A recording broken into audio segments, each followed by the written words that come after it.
ABC News Live starting at 8 a.m. I will be here. Countdown to the Oscars begins right now. Andrea? All right, Will, thank you. And just a reminder, the Oscars, the 95th Oscars, will be right here on ABC on March 12th. Lots of movies to catch up on. Happy Tuesday.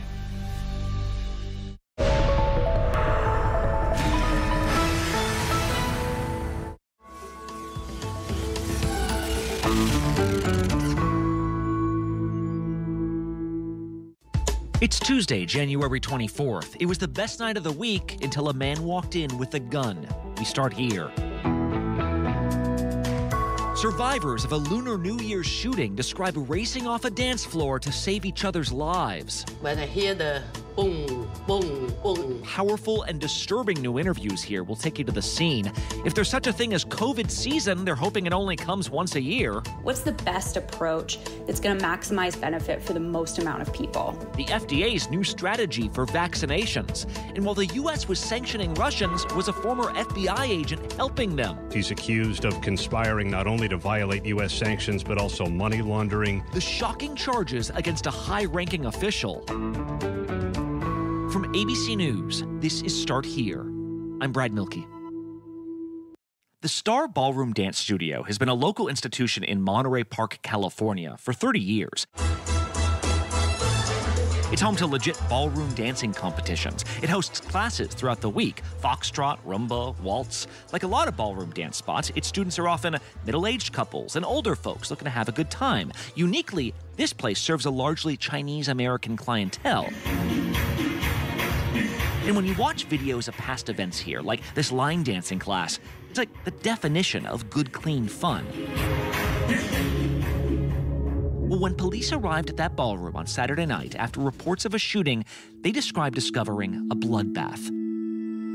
Inside, they came across a scene that none of them had been prepared for.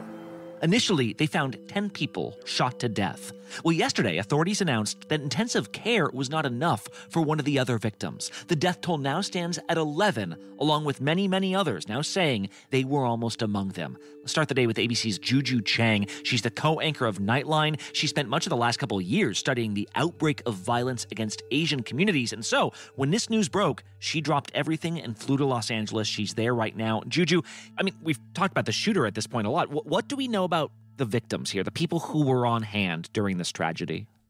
I think the common links are that this is a group of people who dance together every week. And again, they tend to be a slightly older group. They tend to be slightly more female because what I've come to discover is they pay their dance instructors to dance with them. Often their husbands stay at home. And there are also single women who go there and do line dancing. And so what we see is a composite of immigrants from China who've worked in the United States, working class jobs, caregivers, public administrators.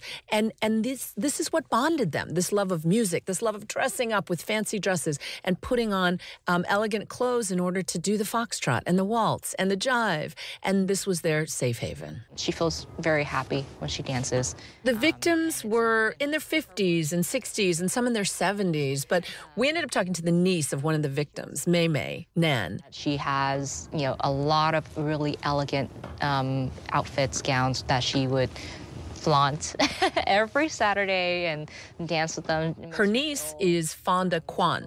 She described her aunt as sassy and who loved to dress up and be fancy, and that, she never married, she never had kids, so in many ways, Fonda was her daughter. And she said the last thing that Mei did before she went to the dance studio was play with Fonda's child, a toddler. So in many ways, this was, sort of the final moments, the last time she saw her aunt. She actually decided to leave early that night so she could quickly grab a bite and then come home for just, prepping for Lunar New Year the next day. It's an event we were all looking forward to as a family. This is a community, Monterey Park, that, like Asians across the country, was in full tilt celebration. We, eat special dumplings and noodles. We dress up in costumes, and we pray to our ancestors. We spent the past 3 weeks grieving for my grandmother, her mother. And we were really looking forward to essentially start the new year fresh. In that moment, I asked Fonda, what prayer would you have for your Aunt Mei Mei now that she's joined your ancestors? Keep on dancing. Just keep on dancing. And then for the victims who were shot and killed, there are also other victims here and survivors of this tragedy. I mean, what are they telling you about their experience that night? It's so good of you to ask. You know, it's been hard to talk to some of these victims. They are in their 50s and 60s. English is not their first language. And so they are culturally old school. They don't want to talk to the media. They certainly don't want to air their pain and share it. But they are extraordinarily hardworking immigrants.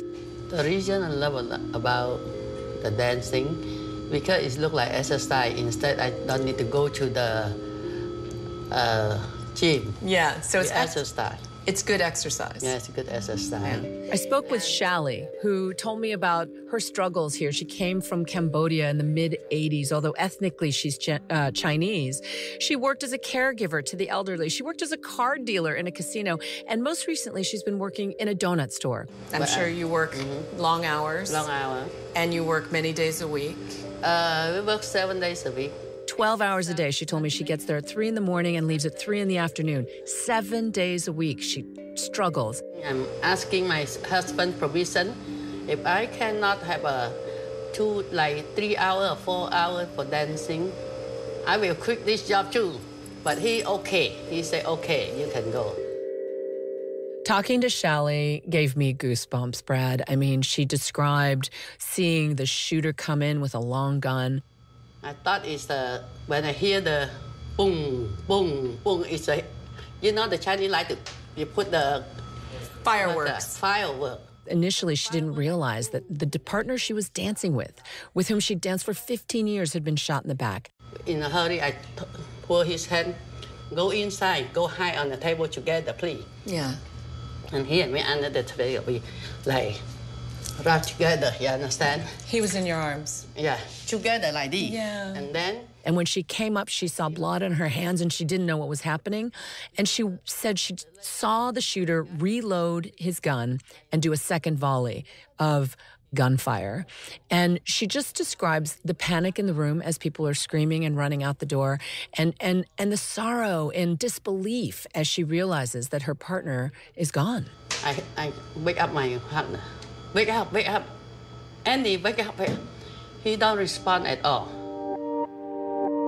So I'm outside the front door of the ballroom in Monterey Park, but not far from here in Alhambra, there was a second incident, and the gunman left here and within minutes went there. He was looking past me into that ballroom, and it seemed like he was looking for people to harm, I think. There's a 26-year-old man by the name of Brandon Say, and he is a bona fide hero. And he basically took on this gunman. He said he was 6 feet away from him as he confronted him. Shooter starts prepping his weapon, and something came over me. He grabbed the gun with both hands and wrestled with him. And he said he got hit in the face, he got hit in the back of the head. He woke up the next morning with bruises all over his body that he didn't even realize he had. At that time, the first thought was, I was gonna die. This was it. But he said, I had to stop him because more people were gonna die. I mean, with all that in mind and these heartbreaking stories, do we know why this man would have shot them? Because, police have not taken off the table that this was a targeted incident, that, sometimes people attack people they know. But it seems so rare that someone would open fire on a room full of people, then drive to another room to do it again. That does not seem like a targeted killing. Absolutely. There are so many questions, and investigators are scratching their heads. These are your ordinary, everyday people who were there to live life fully. But I did talk to Congresswoman Judy Chu, who was the former mayor here of Monterey Park. And she is, as you can imagine, invested tightly in the community. She's been in close contact with local law enforcement and with the FBI. This shooting brings up questions about all our laws pertaining to gun safety. And she is the one who said that the investigators are asking serious questions about domestic violence and mental health issues. All sorts of questions are still open, but this is clearly a town, regardless of what the motive of this shooting is, that is mourning and reeling from this attack. So much heartbreak evident in those interviews. And we should say, developing this morning, there's been another series of mass shootings in Northern California, this time near San Francisco, a town called Half Moon Bay. And it's kind of similar to this.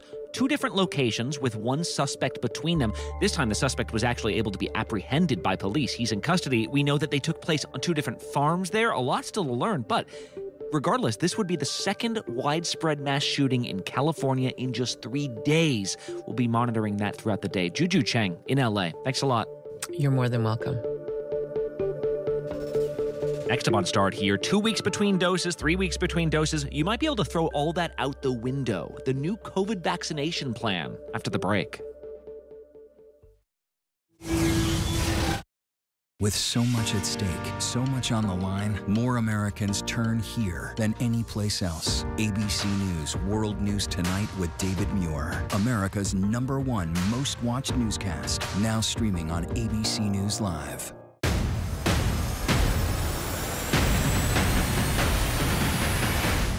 After an extraordinary news-making year, thank you for making ABC's This Week America's #1 news and politics show on Sunday mornings.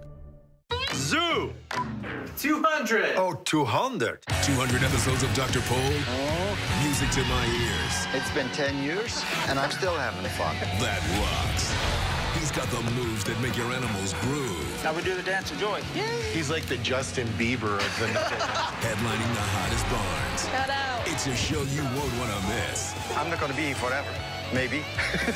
The Incredible Dr. Pol. New episodes Saturdays at 9 on Nat Geo Wild. Come on, y'all, make some noise. I'm Turk Janine. Janine. Gregory. Ava. Ava's here. Sorry, I don't speak line.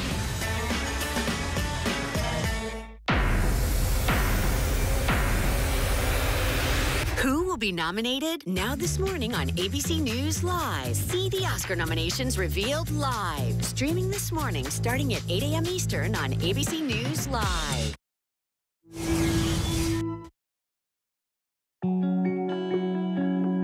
Leading into Thanksgiving, the U.S. was averaging close to 300 deaths a day from COVID-19. I think it's incredibly important as we head into the holidays for people to update their immunity. That's more than the capacity on most international jetliners. If we had a flight full of passengers crashing every day, we'd probably say we have an airline problem in this country. Well, since Thanksgiving, the number of deaths per day nearly doubled. It peaked close to 600 a day earlier this month. It's since gone down a little bit. But what continues to hold true is that unvaccinated people are much, much more likely to be among those deaths. And yet, the number of Americans getting those crucial booster shots has completely leveled off. At this point, the CDC says 16% of Americans over the age of 5 have gotten the booster that's recommended to them. Well, yesterday, the FDA uploaded several documents in anticipation of a meeting later this week in which they'll discuss a proposal that would overhaul their approach to how and when you get a COVID vaccine. Let's go to Sony Salzman with ABC's medical unit. Sony, what is the change that's being considered here? Yeah, so Brad, I mean, right now, people who are vaccinated probably got their initial primary 2-dose series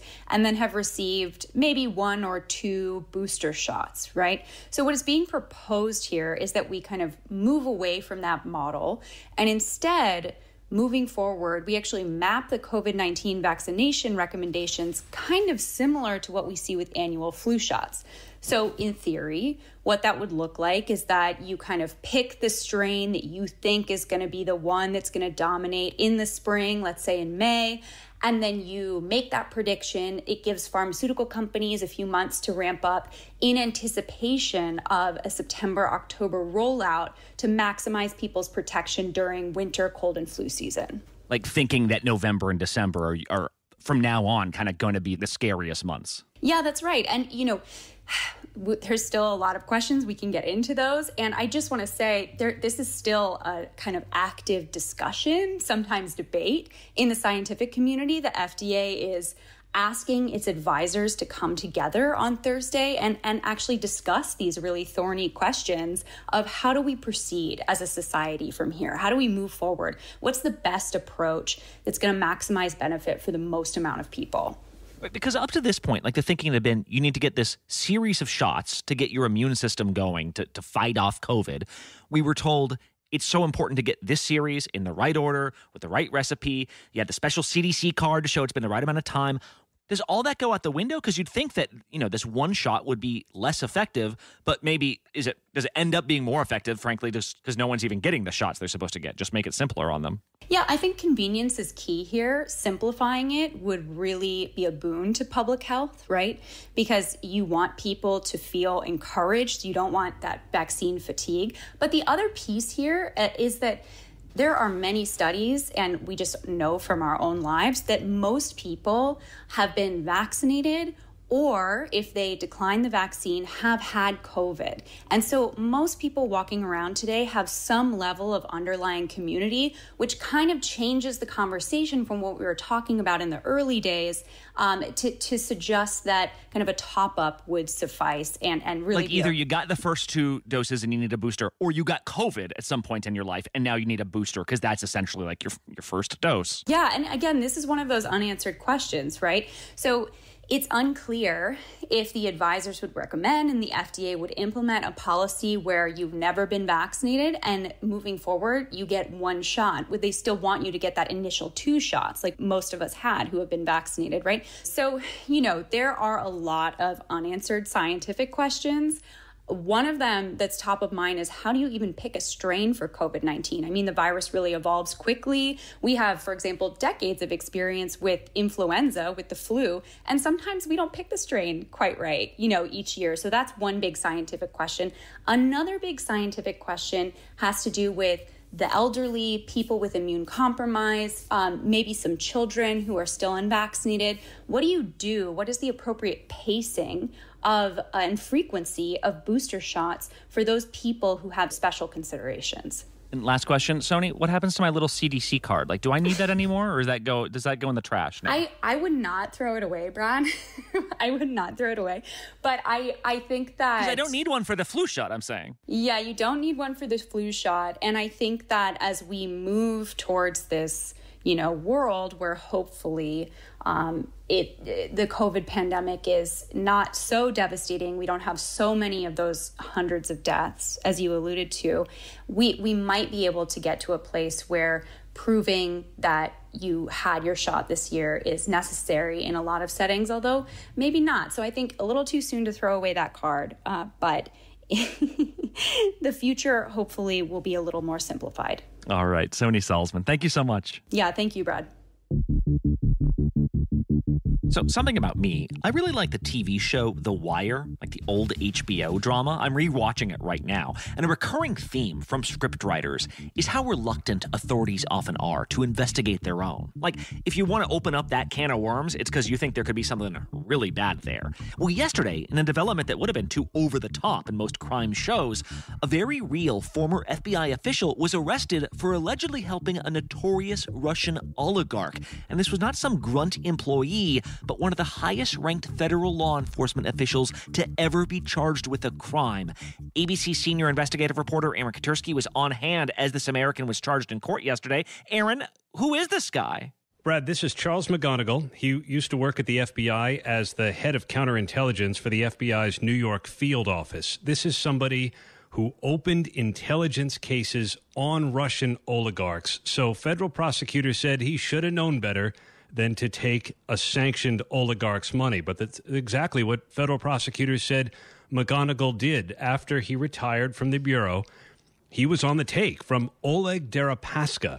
This is a sanctioned Russian billionaire, an aluminum magnate, someone whose properties in New York and Washington have been searched by the FBI, and he was sanctioned for enabling Vladimir Putin's notorious activities in Crimea well before the invasion of Ukraine. So he's been on the U.S. sanction list for a while.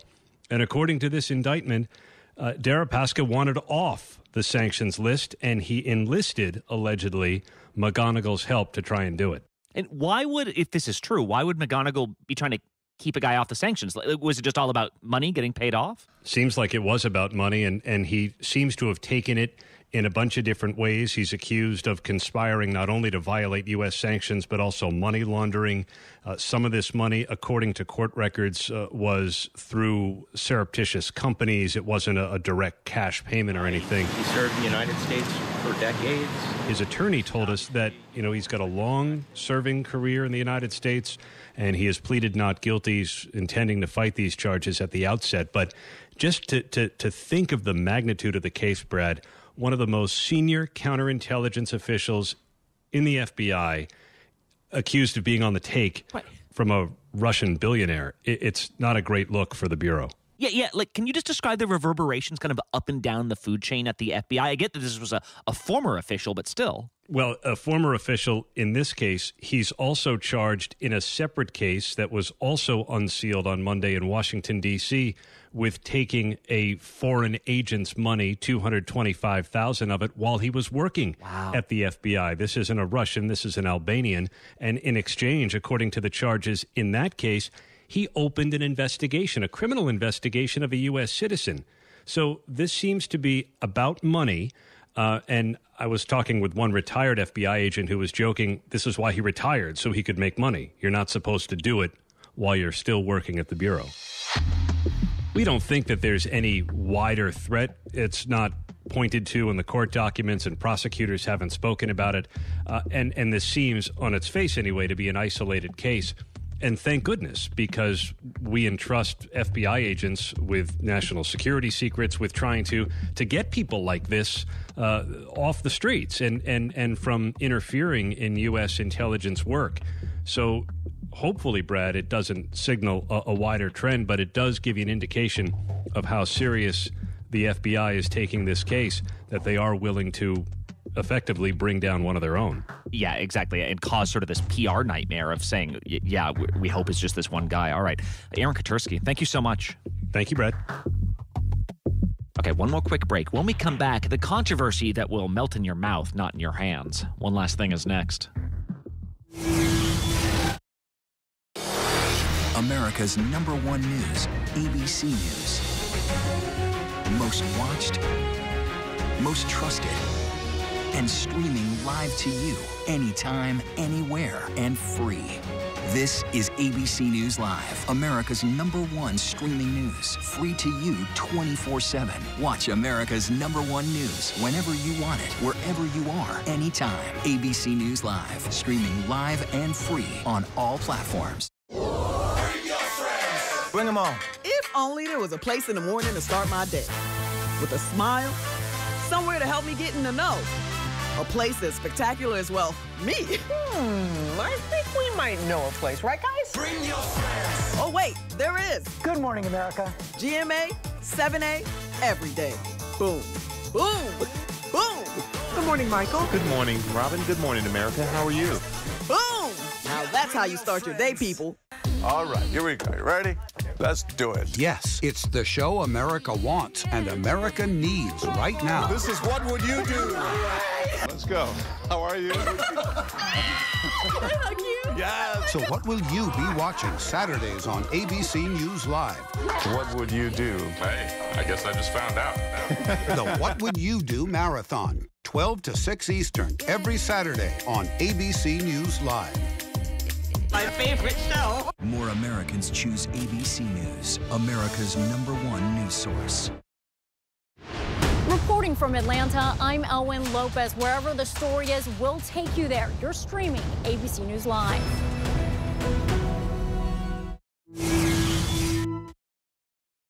And one last thing. Wow! They're some of the most iconic commercials in recent decades. Look who we have here. Just your friendly neighborhood M&Ms. Sit down. Walking, talking, animated M&Ms. The little red guy, the big yellow one. Oh, then I'm really glad you came by. Why is that? Because I'm all out. Which one of you is Peanut? After they debuted years ago, we got a green one and a brown one and a blue one. The whole gang was here. But yesterday, M&M's put out an announcement saying they're placing their spokes candies on sabbatical. If you hadn't been following the M&M drama of the last year, you would have no idea what this announcement was saying. It said yesterday, "America, let's talk. In the last year, we've made some changes to our beloved spokes candies. We weren't sure anyone would even notice, and we definitely didn't think it would break the internet, but now we get it. Even a candy's shoes can be polarizing." So, let's back up. About a year ago, advertisers changed the appearance of one of their female candy characters, the green M&M. Baby, you are looking sweet. You remember her? She was the sassy one who was constantly wearing a smirk along with her go-go boots with heels on them right below her Caucasian legs, to which some critics said, why do we gotta make her white? Go buy a bag. But even more significantly, why do we have to make her sexy? Like we're even doing this with candy? Were there women who identified with the green M&M? I'm genuinely asking, genuinely. Because as a guy, I know I've never looked at any of those M&Ms and been like, yeah, that's me, bro. I feel seen. So Mars Wrigley, which owns the brand, made a bunch of changes. They go with a more neutral skin color for all the characters, they swap out Green's go-go boots for sneakers, and they introduce a new M&M for the first time in a decade. This one is purple, it's female, and it's the first girl M&M to have a more pear-shaped body. Well, in conservative circles, this quickly became a scandal. The green M&M, you will notice, is no longer wearing sexy boots. Now she's wearing sensible sneakers. To some, this was seen as another corporation caving to liberal virtue signaling. If some were concerned that the candy was too sexy, you now had grown men saying the candy wasn't sexy enough. M&Ms will not be satisfied until every last cartoon character is deeply unappealing and totally androgynous. Until the moment you wouldn't want to have a drink with any one of them. That's the goal. When you're totally turned off, they've won. Which brings us back to this announcement yesterday and the admission that, quote, even a candy's shoes can be polarizing. Mars Wrigley now says it'll ditch the concept altogether in favor of the relatively non-controversial spokeshuman, Maya Rudolph. And it speaks to a bittersweet trend. Companies that suddenly find their products becoming political wedge issues. If you're the NFL as players are taking knees, or if you're Pepsi as Kendall Jenner is cheersing police officers, the worst thing from a business perspective is to become a partisan political symbol. You could lose half your customer base. Let's not forget, the Super Bowl is 2 weeks away. This could be a PR move, but whether you knew it or not, the outrage over M&Ms has been real, and in this economy, spokes candy layoffs became irresistible.